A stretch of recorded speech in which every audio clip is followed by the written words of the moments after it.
మీకు అన్ని ఫిరి అన్నాడు, లాట్రూమ్ కట్టుకోమన్నాడు, ఇంకులు గుడ్డ తీసుకోమన్నాడు, ఇవన్నీ చెప్పిండు. ఏదొక్కటి ఇవ్వలేదు, నాకు ఒక బస్సు ఇచ్చిండు.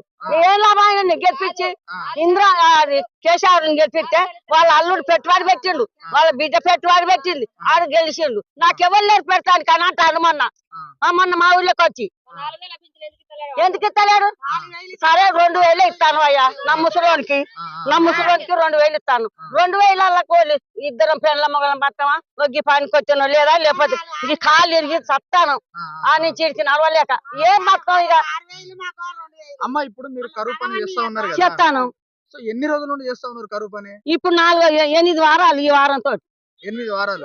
సో డబ్బులు వస్తున్నాయా? ఒక్క రూపాయి రాలే.